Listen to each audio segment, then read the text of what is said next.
This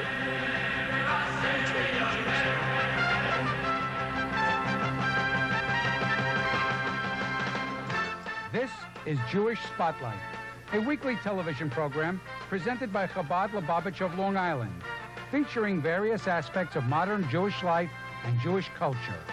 Now, here is your host, Rabbi Tuvia Teldin. Shalom. We're here in Manhattan at the offices of the Jewish Book Council. We have a very interesting interview for the next half hour, and I think it's worth your time to stop, pay attention, because we have somebody who I've known of for many years. We had on the Jewish Spotlight, in fact, over 10 years ago. But he's done a lot of things in the meantime, and you'll be quite interested to find out. His name is Ari Goldman, and he is the Assistant Dean of the Graduate School of Journalism at Columbia University. A person with a vast amount of experience and different things that he's done in the community.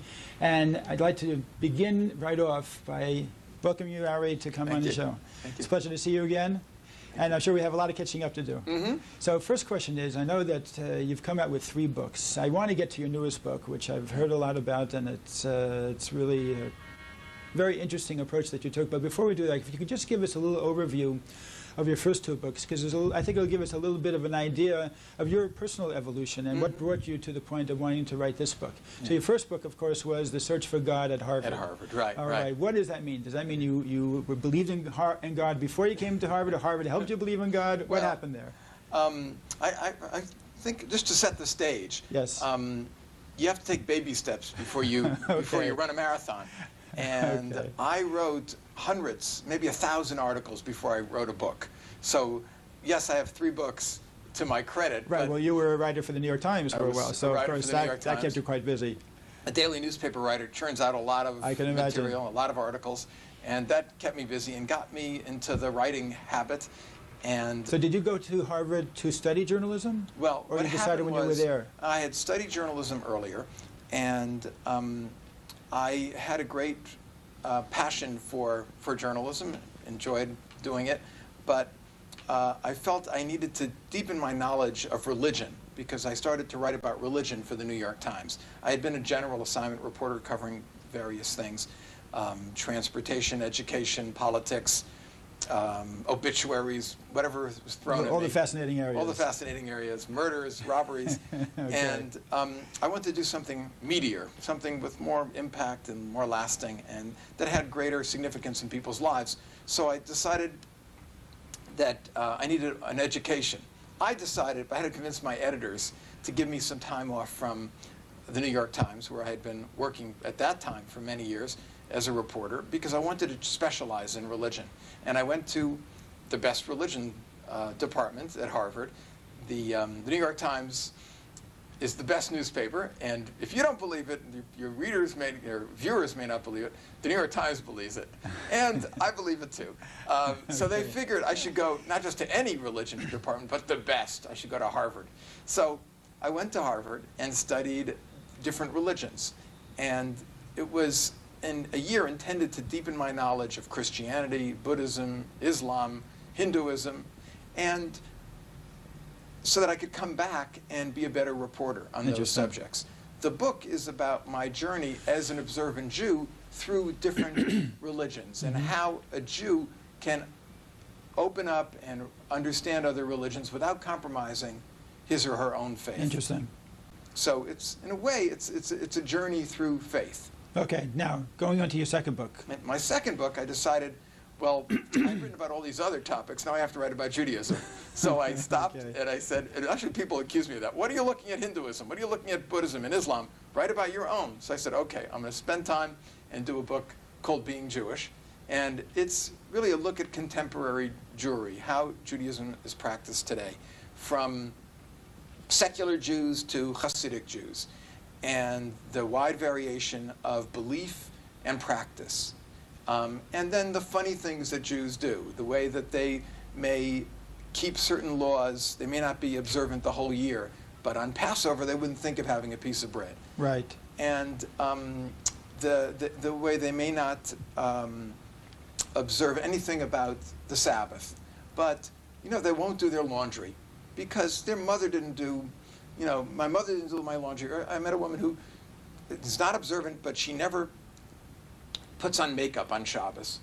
And I have to say that my thinking in this area was very much influenced by the Lubavitcher Rebbe, because many of the Orthodox leaders will say, well, if you can't do everything, don't do anything.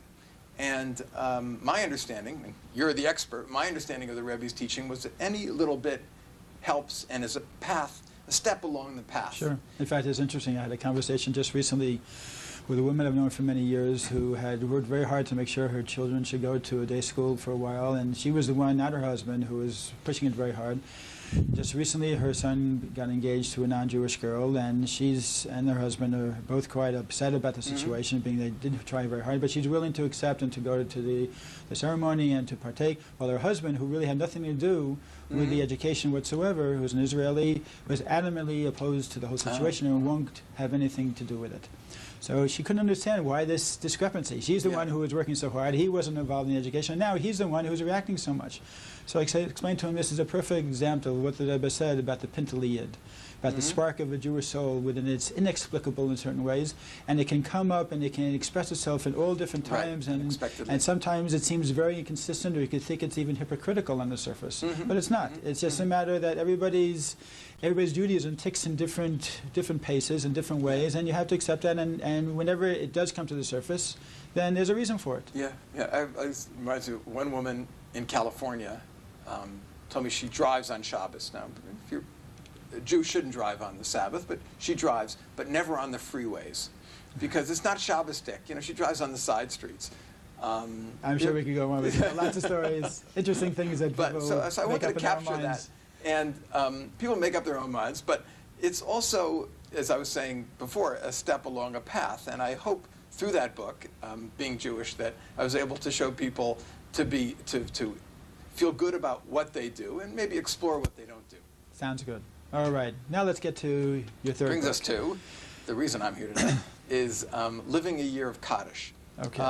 I write books very often based on my own experience. So The Search for God at Harvard was a book about spending a year at Harvard Divinity School. And this book is about spending a year in mourning. My father passed away in 1999.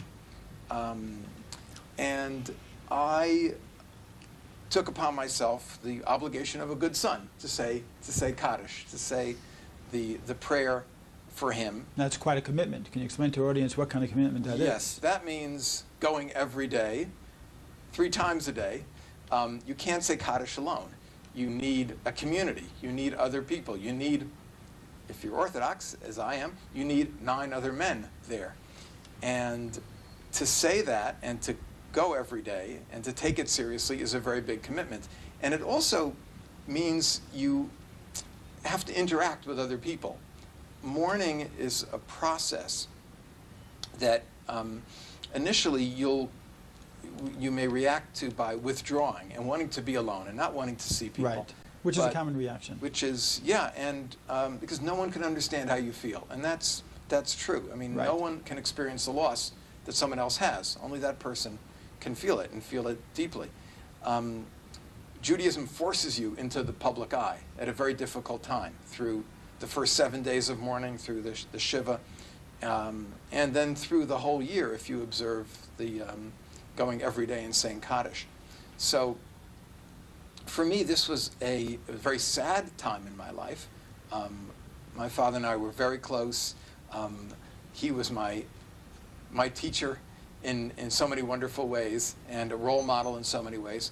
And to lose someone that close to you and to try to find meaning in his life, in my life, in our relationship. And the loss. And in the loss, and what does it mean that I don't have him anymore, it's not just something that happened like that. You know, it was... It's a metamorphosis. Yeah, yeah.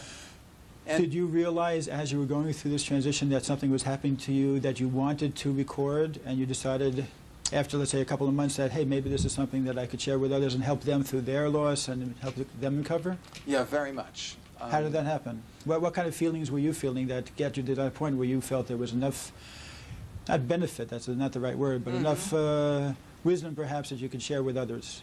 Well, the first step is wanting to make sense of it myself. And I really write for myself, and then I hope other people will learn something from it.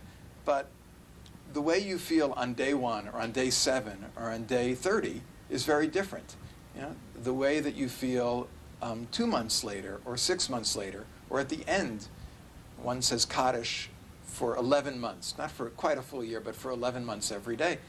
And the feelings over that time change. Your understanding of your relationship with the lost parent, your understanding of yourself, all this changes. And as a way of remembering where I am along the spectrum, I kept a diary. I wrote. I came home. Well, I'm sorry, at the end of, you know, after the funeral or after the first day of Shiva, I sat down and I wrote. How do I feel today, and what does this mean? And at different intervals, I'm a diarist. I'm obsessive in recording my life, and I write this down. This is before you became a journalist, or this is why I became a journalist. This is a problem you've had from a long time ago. It's a problem I've had for a long time, right?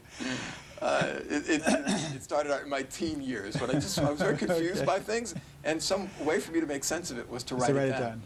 And a feeling that you might have very strong one day, something you really want, or someone you really like, or something that hurts you a lot. On Monday, by Wednesday, what was that about? But why did I feel so strongly on Monday? So what I do is I pick up my diary from Monday and I say, oh, that's what it was about. And maybe I shouldn't have been so upset. And next Monday I'll know better. So it gives you a little more insight into yourself as well. And at a certain point I realized that that there would be an audience for this, that people would need to hear what it's like, not to be afraid, because people who are not regular synagogue goers, they're afraid of the service, of the language, of they don't know anybody. Did you encounter during your visits, and I'm sure you went to quite a few synagogues in order to fulfill the obligation of saying the Kaddish during those 11 months, many people like that who really were afraid and had just made that step and didn't know what they were going to encounter, and you kind of brought them in and helped them along? Perhaps you were 2 months along further than they were in their grieving experience. Yes. So there must be a lot of sharing going on in that. Yeah. Again, because you're not going through it alone, because you have a community, the community is not a static one. You have people at the beginning of their mourning, in the middle, and at the end. And then you have people who aren't mourners at all, but people who come to the daily service. What I did was always, well, I like to talk to people. So if I saw someone new in shul, in the synagogue, someone new I hadn't seen before, I would say, who are you saying Kaddish for? And some people might think it's a rude question, but I want to know, if I see someone new in the synagogue who's saying this prayer, start up a conversation. Why are you saying this, and for who? What amazed me is how many synagogues I would go into, and I would stand in the back if I was traveling, or if I was new in town, or just had to stop in and grab a service, and no one would ask me. But I would start asking people and getting a conversation going. And the stories that poured out of people were very touching. Interesting. And not one person said, you know, mind your own business. Mind your own business. Exactly. Everybody had a need to talk about their loss. Well, the beautiful thing is, like you say, it forces you to be in the community. In other words, you're not in a position, don't have the luxury of just sitting back and not having anything to do with the community. You want to be there, and you want to interact, and you want to share. And it's a very important point to share that grief, because I often tell people also, you don't have to reinvent the wheel. Many people have gone through these feelings, and it's a roller coaster that has been experienced by millions of people, and there are ways or people that can share with you their success in being able to handle the grief. And just so that, getting back to the book, that the book isn't just about me and my father and this process, I bring the other characters in. There are 9 other characters in the book. So together, there's a minion in that book. I tell stories about different people and why they come to shul, how they feel about being there, how they started to come, how, you know, what their story is. Even women are not counted in an Orthodox minyan, but several women came to my shul to say Kaddish, and I talk to them too and tell their stories. And how do they feel about being excluded, or are they excluded? Why don't they go to a conservative synagogue where they'd be accepted? Well, they feel accepted. They're accepted in the Orthodox. Right, it's just they that feel accepted in a different, they're not counted. They're counted 11, 12, and 13. Right. From 11 up. But they're definitely welcome and encouraged. Yeah, yeah. To but I think it's feel more part of the community. In the modern Orthodox, or the more progressive side of Orthodoxy, you'll have women comfortable saying Kaddish. I think in the more, you could correct me if I'm wrong, but in the more traditional Orthodox, women don't feel as obligated, or right, women don't. Or just wouldn't do it. And I think part of it could be also, and this is just on the basis of our conversation, that men by nature do not necessarily feel that need for community, and you have to do something to perhaps push them to be part of it. Women, I think, by nature will be more part of the community and share the grief and be more involved with that type of process than a man naturally would be. I think there's a lot of truth to that. I think maybe before I had this experience, I would have argued with you on egalitarian grounds, but I think you're right. All right, tell me some of the experiences that you had as far as wisdom that you share with the people. If you could just give us a little bit of the message that you would like to get across to people who are going through that process, or maybe people out in the audience who know somebody who's going through a recent loss. What can they do to reach out that would be meaningful from your own personal experience? Certainly to have get a conversation going, that we're not just there to pray and run, but to try to form some sort of support group. And while that's, the Jewish law says, be there, say the prayer, count the heads, make sure there are 10, and then, and that's your obligation. But I think, the human interaction is so important. And that helped you, I suppose, very much in your process. Yes. I mean, I could probably, it might be helpful just to tell some of the stories. Okay, fine. A man walks into shul, and clearly elderly, and bent over, bald, and says Kaddish with such emotion. And I went over to him afterward, and I said, "Who did you say Kaddish for?" It must have been someone that you knew and loved so much. And he said, "Well, I said it for my mother." And I said, "Oh, how long ago did she pass away?" And he said, 80 years ago. Really? I never really knew my mother. I was 3 years old when she died, but I still observe her yard site 80 years later. Unbelievable.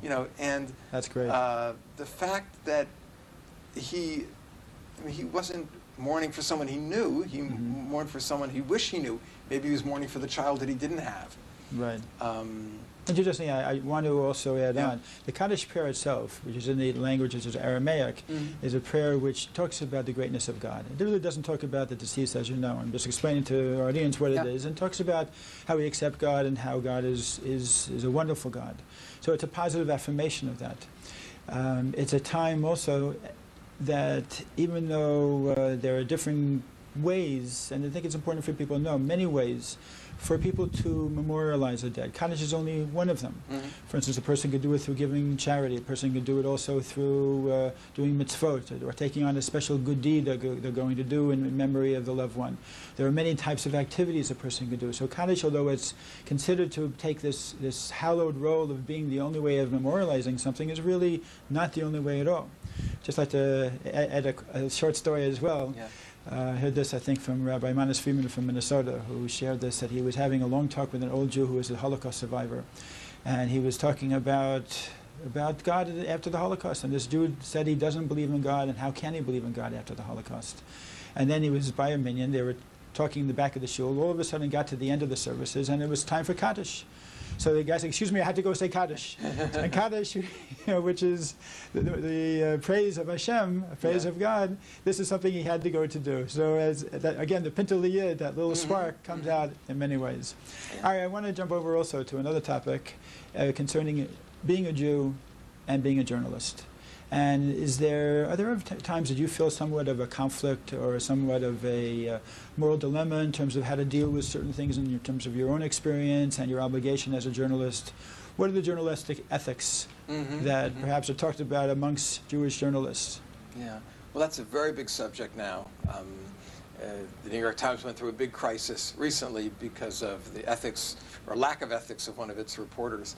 But it's a particular problem for people who are committed to the State of Israel, people who are committed to some sort of Jewish unity and Jewish cooperation between the branches of Judaism. If you could write a story that shows how there's corruption and warfare between the different groups, do you tell that story or do you try to hide that story? Mm-hmm.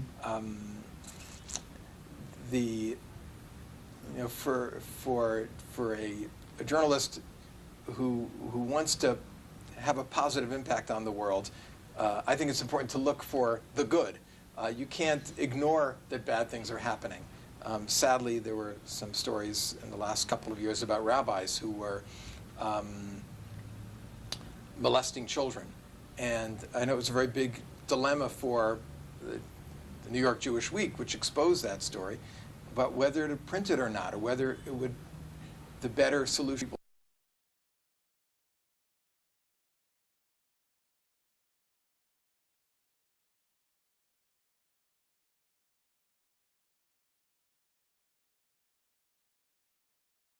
misbehave, especially someone who is a rabbi. In a position of responsibility, sure. And in that case, the journalists at the Jewish Week decided that the only way to correct the situation was by exposing it, was bringing it to the public, because the internal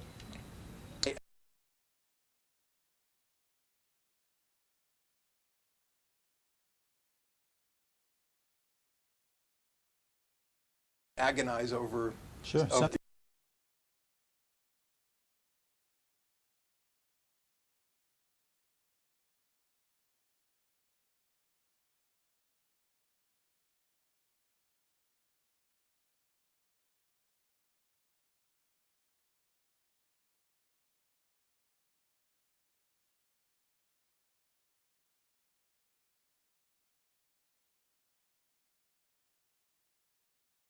Yeah, but so sometimes I think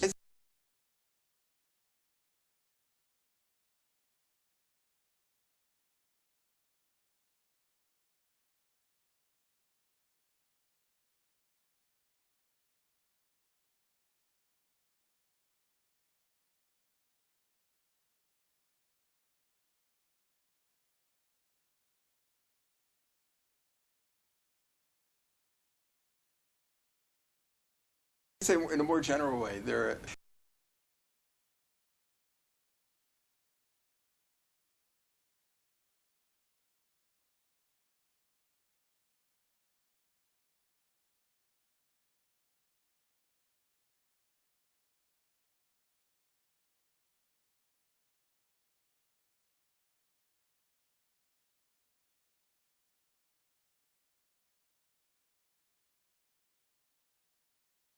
Tell me, during your years of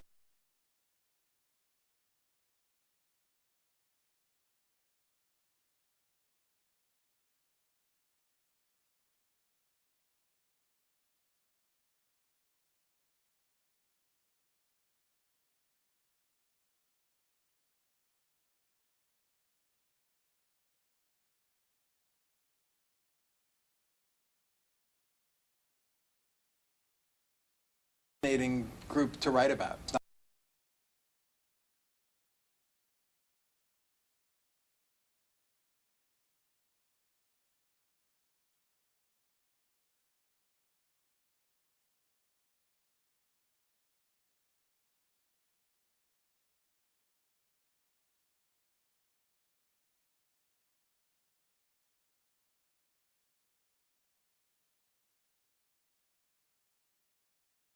Not possible. He doesn't give interface.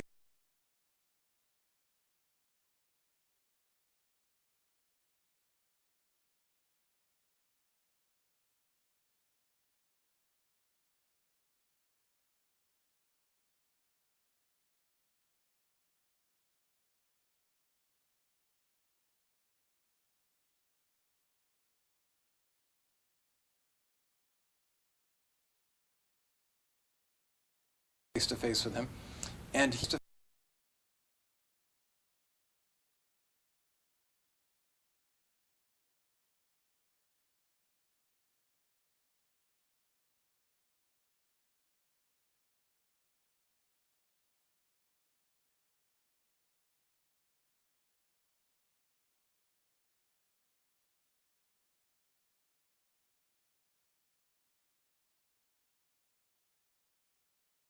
face and be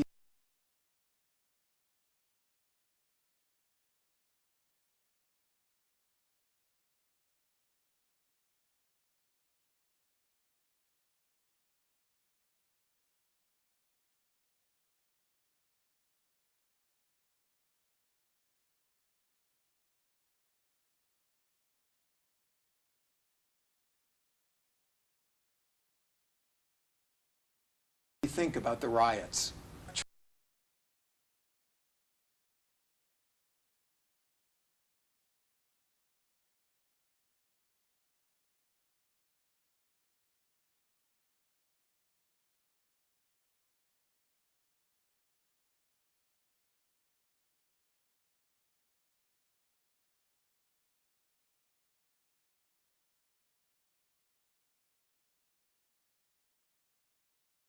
Tried to do that. I've had to write my bad.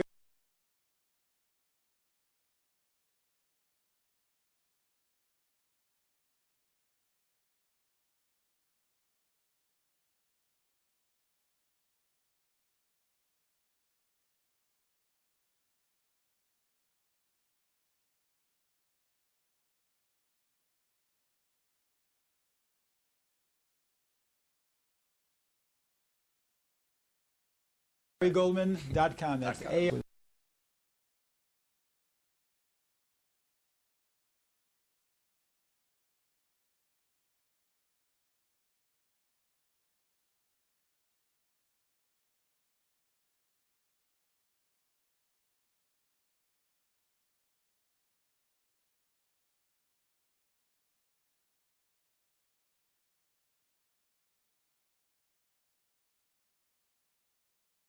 Even because of a tremendous